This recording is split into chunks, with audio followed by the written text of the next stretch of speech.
Rebecca and Michaela. Today we will be discussing a life support patient who miraculously came back to life after the plug being pulled. And we'll talk more about that after. Achoo! Oh my gosh. How do I get rid of these pesky allergies? Do you find yourself sniffling in class, always just feeling not okay? Try Claritin, non-drowsy allergy medication. Here you go. Wow, thank you so much. I can't wait to try this. I can see clearly now, the rain is gone. Good morning, Houston area. We are back here today to talk about the groundbreaking story about a 10-year-old boy who unfortunately died but miraculously came back to life. And now we will cut to Kayla, who is on site and is going to be talking about the events that happened prior to this tragedy. Kayla. Hi, this is Kayla reporting live from Memorial Hospital. I'm here today to speak on the life-changing event that struck this family of 4. It was a regular Tuesday afternoon when 10-year-old Adam started complaining of dyspnea, which is a shortness of breath causing him to have chest pains while playing outside. His mother, Ava, thought nothing of it and shrugged it off by telling him to settle down, hoping it would go away. Unfortunately, the pain grew worse for the next few days, and Ava had no idea what to do.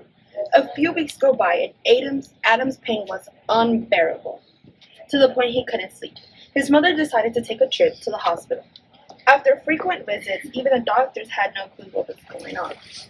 Some doctors attempted to diagnose him with several neurological disorders. Ava, being a persistent mother, did not give up in finding out a cure for her son. After 6 months of it nonstop, she was able to find a doctor diagnosing him with pediatric NSCLC, a form of lung cancer. For 3 months, Adam had been receiving medical attention, but unfortunately his condition was declining. On the 4th month of being there, the doctors discovered a thoracic of both lungs, and he has to be put on the ventilator.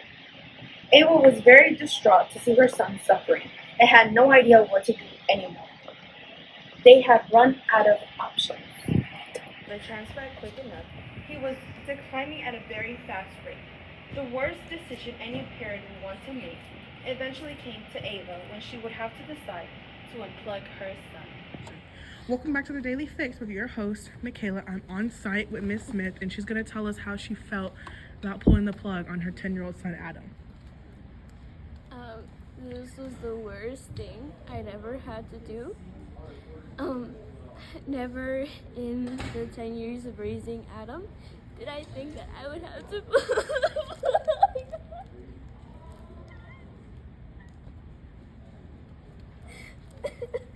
I'm so sorry. I was so happy when he eventually came back to life. Miss Smith, how did you feel about the process when it came to nobody was believing you and your son that something was really wrong with him? I felt so upset because no one would believe me, and I knew in my heart that Adam would never tell me something if he was in pain. He would never lie. I knew that there had to be something wrong with him. And how did this take a toll on your family and your financial issues? This whole year, trying to find a doctor that would diagnose him right. I'm sorry. I had to find another job to be able to pay his bills and be able to feed my Dr. family. Morales, how did you feel when you first took in Adam? I felt like I had to help him because poor kid, he's getting going through this very hard process, especially the mother. But Adam, he's a very special kid, and he has grown in me and in my heart. And now I felt the need to really help him, especially, and find out what is going on, what is causing all this trouble. Because knowing Adam, he's a really sweet kid, and he's really nice once I got to know him. And I really, really do enjoy having him. Not because he was sick, but like I just wanted to find out what was wrong with him about the deed too. And how did you come to the conclusion that he had lung cancer?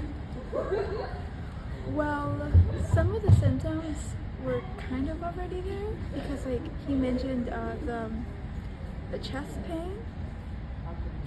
So then I had him do some diagnostics to see what's wrong, and then the cancer caught my attention. So then I retested him to see if he had cancer, and especially for lung cancer because of the chest pain, and it turned out to be positive. So that's when I started acting fast because I knew that there was only a short time of life. So I acted fast and tried to plug him in and get him some air. Try to help him.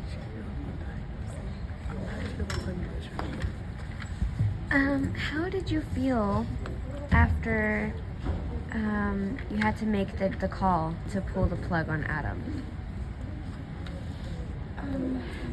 My heart really broke to pull the plug, especially on Adam, because I really wanted him to live, and I didn't want him to die. I didn't want to fail him as a doctor, because as a doctor, my job is to protect and help all of those kids and people who are injured and sick. And I really especially wanted to save Adam. And pulling the plug was really tough. Okay, one last question. How did you feel once you saw the tremendous comeback that Adam made after he had died? I felt my emotions were all flooded around. I was feeling a little nervous because I was and excited at the same time because Adam, got to relive. So that's why I took action really fast to help him because I really wanted him to live. I didn't want him to die. Very well. Thank you, Dr. Morales. No problem. Anytime. I really appreciate you to take the time and answer these questions. Thank you.